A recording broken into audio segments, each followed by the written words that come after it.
What's the meaning of Christopher Wren?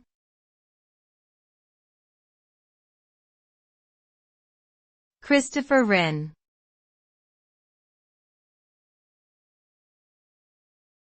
Christopher Wren.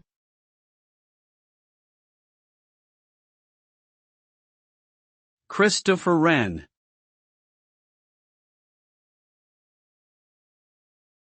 Christopher Wren.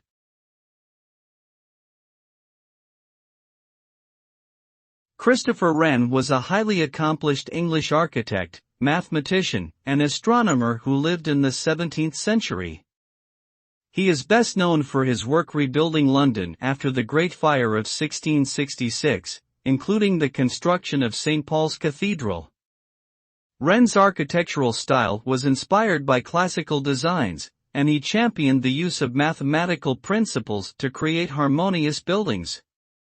He was also a founder of the Royal Society, a prestigious scientific organization in England. Overall, Christopher Wren is remembered as one of the most important figures in English architecture and science.